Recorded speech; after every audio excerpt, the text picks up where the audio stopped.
काल आपल्या उस्मानाबाद धाराशिव शहरात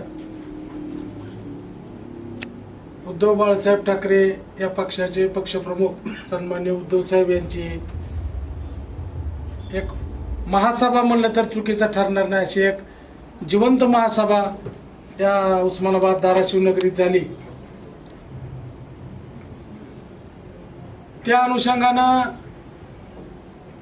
खरं तर ज्या पक्षाच्या उमेदवार आहेत त्या पक्षाच्या प्रमुखांनी कुणीतरी त्या सभेवर पत्रकार परिषद घेणं अपेक्षित होतं, परंतु एका दुसऱ्या मित्र पक्षाचे माजी जिल्हाध्यक्ष यांना एवढी घाई झाली, त्यांना असं वाटलं की आता या सभेवर पटकन कोणतरी काहीतरी बोलल म्हणून गडबडीत पत्रकार परिषद घेऊन एक नैराश्याच्या भावनेतून त्यांनी कालच्या आमच्या सभेवर काही चुकीची टीका टिप्पणी केली। त्याला एक उत्तर म्हणून आज मी महाविकास आघाडीचा एक कार्यकर्ता म्हणून आपल्या समोर बोलतोय। तसं बघितलं तर ही निवडणूक आजच्या दृष्टीने एकतर्फी झालेली निवडणूक आहे। महाविकास आघाडीचे उमेदवार सन्माननीय खासदार ओमदादा लिंबाळकर साहेब यांचा विजय निश्चित आहे। फक्त आकडा किती ना होणार आहे एवढं डिक्लेअर काउंटिंगच्या वेळेस राहिले आणि याची धास्ती मनात घेऊन ही आजची पत्रकार परिषद या माजी जिल्हाध्यक्षांनी घेतली। यांनी फोनच्या मुद्द्यावर बराच प्रयत्न केला आमचा तो मुद्दा खोडून काढण्याचा, पण लोकांतच एवढा मोठा उत्साह आहे की लोकांचं असं म्हणणं आहे की आम्ही ओमदादांना फक्त फोनमुळेच मतदान करणार आहेत, अशी लाखो लोक या मतदारसंघात तयार झालेत। तो मुद्दा टिकला नाही म्हणून कालच्या सभेवर आमचे तालुका प्रमुखांनी कुठंतरी पैसे देताना यांना व्हिडिओ दिसला, पण मला या तुमच्या माध्यमातून सांगायचं आहे की सन्माननीय उद्धव बाळासाहेब ठाकरे हे महाराष्ट्राचे स्टार प्रचारक आहेत, एका पक्षाचे प्रमुख आहेत आणि त्यांच्यासाठी त्या पक्षाचा तालुका प्रमुख स्वतःच्या खिशातले पैसे खर्चू शकतो, खर्चाची भावना आहे।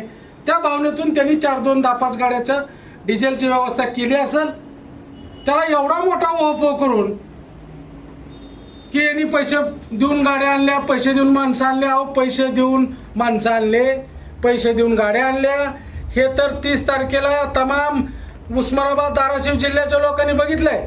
सन्माननीय देशाचे पंतप्रधान त्यांची सभा झाली त्यावेळेस त्यांच्या सभेतील हजारो व्हिडिओ बाहेर व्हायरल झाले की लोकांना पैसे देऊन तुम्ही आणलं नव्हे तर त्या हलकीवाल्यानं सुद्धा सांगितलं की मी ज्यांच्या सभेला आलोय, ज्यांची टोपी माझ्यावर आहे, ज्यांचा गमजा माझ्या गळ्यात आहे, त्यांना मी मतदान करणार नाही।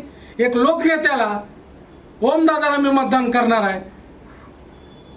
ती टोळी एवढ्यावर थांबली नाही तर त्या बिचाऱ्याच्या घरी रात्री जाऊन त्यांना काहीतरी आमिष दाखवून तुला असं बोलायला लावलंय असं महाविकास आघाडीच्या कार्यकर्त्यांना सांग म्हणले।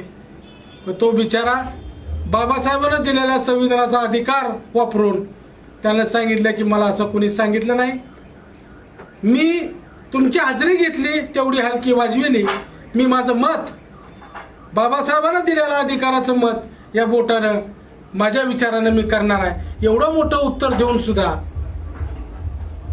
माजी जिल्हाध्यक्ष साहेब अजून यापेक्षा तुम्हाला किती मोठं लोकांनी चपराक द्यायची राहिली आणि तुम्ही जे आज आक्रोशानं एक मनात तिरस्काराची भावना ठेवून आज पत्रकार परिषद घेतली।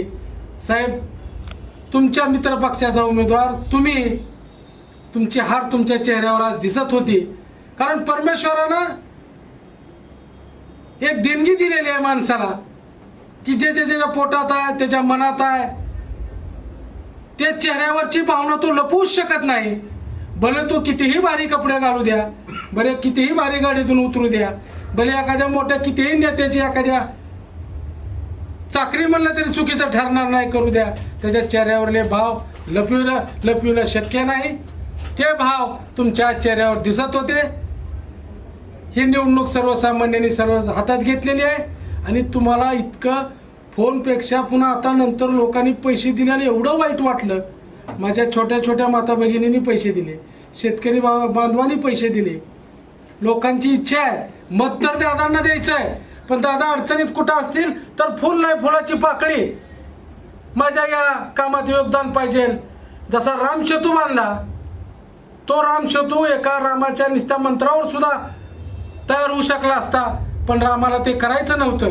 जी वानरसेना सोबत आहे, जी त्यांची सैनिक सोबत आहेत, त्यांच्या सुद्धा नावाचा एक एक दगड त्या समुद्रात पडणं गरजेचं होतं. हीच भावना तमाम उस्मानाबाद धाराशिव जिल्ह्याच्या माझ्या सर्व माता भगिनी, माझे शेतकरी बांधव, तरुण बांधव यांच्या मनात आहे. ज्याच्या त्याच्या परीनं पैसे सोडावं, ज्याच्या परीने रात्री 4-4 वाजेपर्यंत लोक जागून एकामेकाला पाहुण्या रावळ्यात या तालुक्यातून त्या तालुक्यातून त्या जिल्ह्यातून इकडे फोन करून सांगायलेत की धाराशिव उस्मानाबाद जिल्ह्याला काळाची गरज आहे. असा खासदार जर लाभला तरच आपल्या जिल्ह्याचं काहीतरी नवजुनं होण्याची शक्यता आहे. आणि असा माणसातला खासदार, संसदेत बोलणारा खासदार, शेतकऱ्याचे प्रश्न मांडणारा खासदार आपल्या जिल्ह्याला राहावा, ही तमाम माझ्या उस्मानाबाद धाराशिव जिल्ह्याच्या जनतेची माफक अपेक्षा आहे. मी पुन्हा एकदा सन्माननीय तुम्हाला जिल्हाध्यक्ष, माजी जिल्हाध्यक्ष, तुम्ही ज्या मित्रपक्षाचे आज केविलवाणी बाजू मांडण्याचा काही प्रयत्न केला, नक्कीच लोक तुमच्या या ढोंगी पत्रकार परिषदेला स्वीकार करणार नाहीत. तुमच्यावर संस्कार कोणत्या पक्षाचे आहेत? ज्या कार्यकर्त्यांनी रक्ताचं पाणी केलं तुम्हाला जिल्हाध्यक्ष कर्जीपर्यंत, तुम्ही त्या पक्षाचे सुद्धा कुठं बाजू मांडताना दिसले नाहीत. ठराविक एखाद्या परिवारासाठी काम करता की काय, अशी भीती माझ्यासारख्या छोट्या सुद्धा कार्यकर्त्याला अशी वाटायला लागली. तर तुम्ही यापुढे आमच्या उमेदवारावर पत्रकार परिषद घेताना थोडा विचार करावा, एवढी माफक अपेक्षा. धन्यवाद.